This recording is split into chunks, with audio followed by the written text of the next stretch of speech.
Number 10. Chemical killing. On April 12, 2019, a Montana court sentenced Augustus Standing Rock and Tiffany Pierce to life in prison after they pled guilty to stabbing two individuals to death, one of whom was a teenager, and attempting to melt their remains in chemical-filled tubs. Pierce sobbed and Standing Rock sat silently as family and friends of 24-year-old Wiles and 15-year-old Pickett testified for over 90 minutes about their anguish following the deaths. Pierce's former roommate told police he was woken up in August 2017 by a woman screaming at their Missoula house. He reported that he saw Pierce and Standing Rock in the bathroom cleaning away blood. Pierce informed him that there was a dead woman in the basement.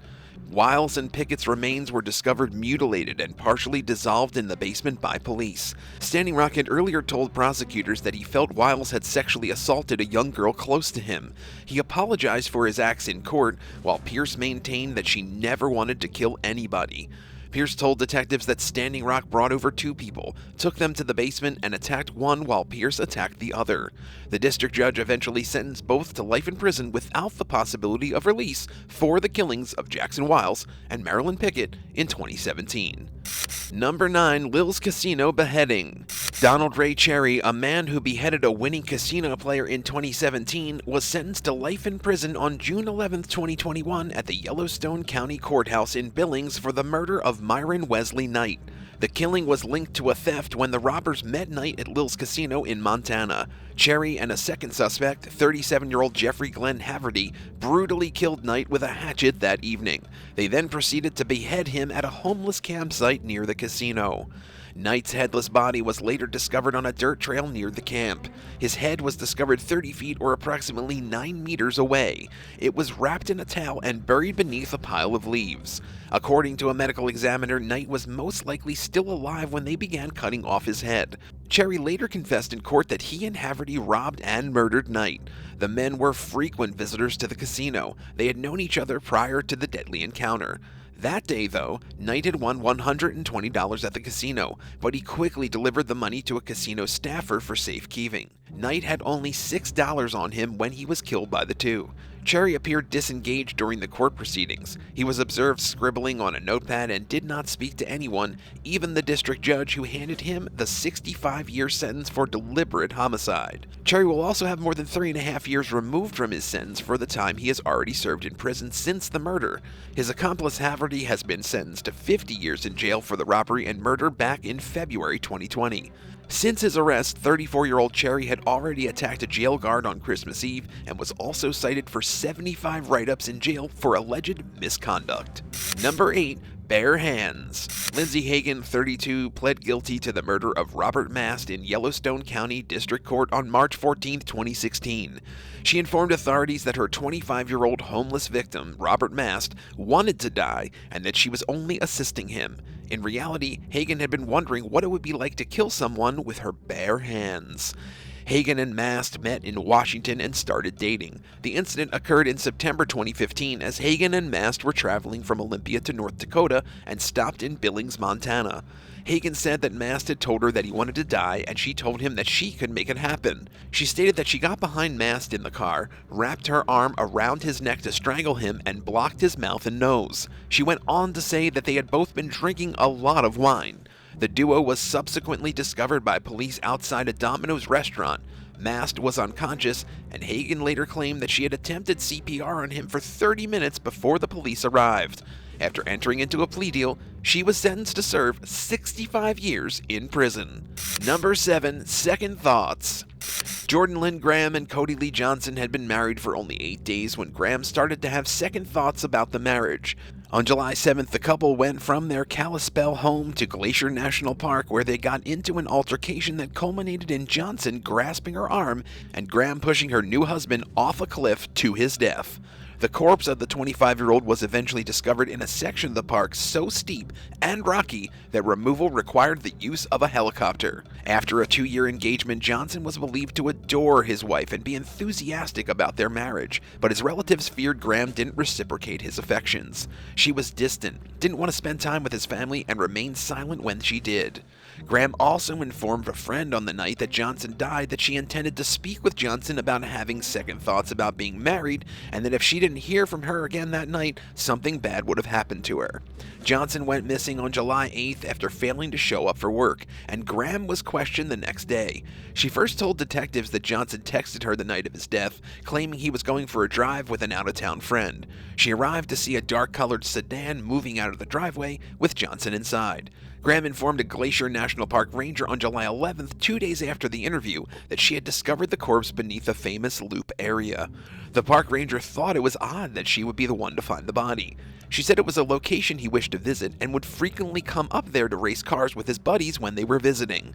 In a second interview 5 days later, Graham confirmed to police that she had lied and confessed to shoving her husband to his death. On March 27, 2014, she was sentenced to 30 years in jail for the murder of Cody Lee Johnson. Do you think 30 years is enough jail time for this crime? Tell us in the comments and hit that subscribe button while you're at it. Number 6. Montana's Machete Maniac. 19-year-old Samantha Ray Mears was charged with aggravated burglary, assault with a weapon, illegal restraint, partner family member assault, and 2 counts of criminal mischief in June 2018. This was in addition to an accusation of felony strangulation for her assaulting the same victim in April of that same year. The victim in the case, Mears' ex-boyfriend, stated that he returned home on the night of June 22nd, and Mears, who had entered the house when no one was present, emerged from behind his bedroom door with a machete. She then held the machete to his throat and demanded that he strip naked. The man allegedly tried to push Mears off of him after they had sex, but she bit him on the arm and continued to have sex with him. When they started arguing, Mears removed a large piece of trim from the wall and urinated on the bed.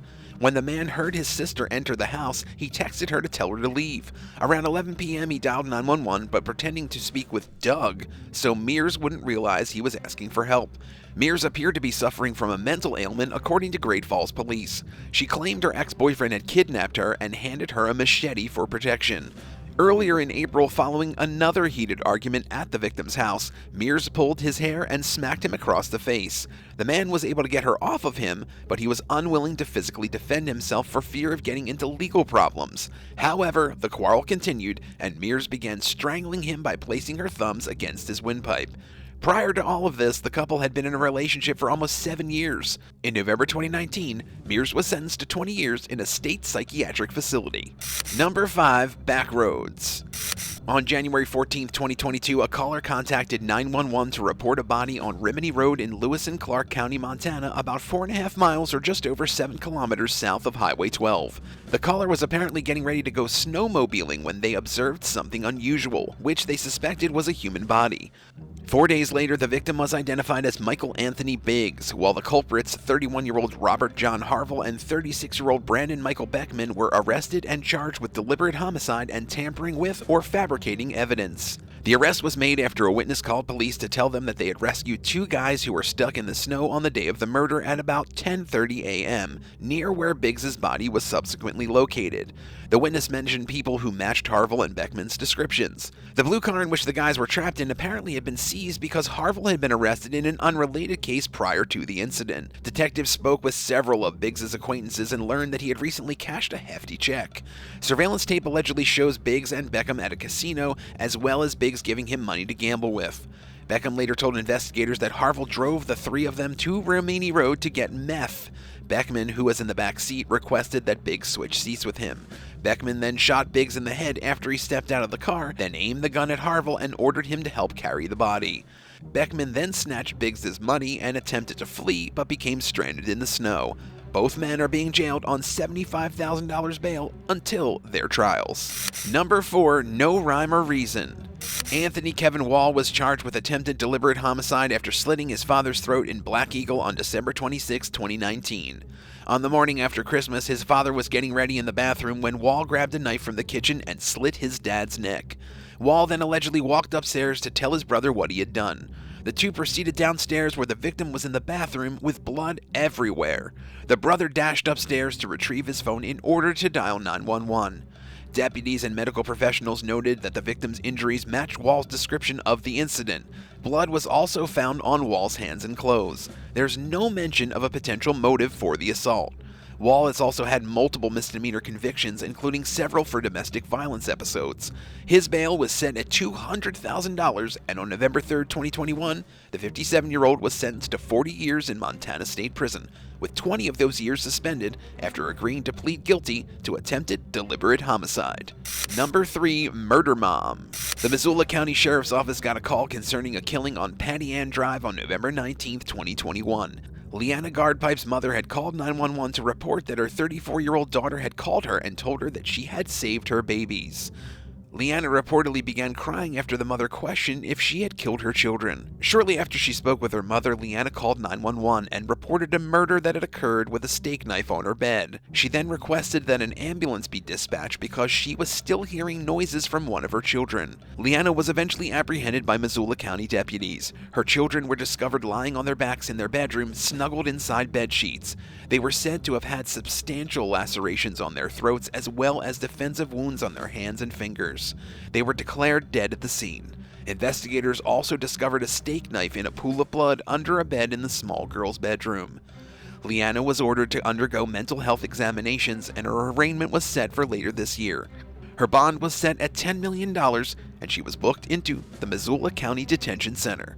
Number 2. Dysfunctional. James Sasser Jr., his wife Patricia Batts, and 14-year-old James Sasser III were arrested on allegations of murdering James Alex Hurley on February 12, 2020.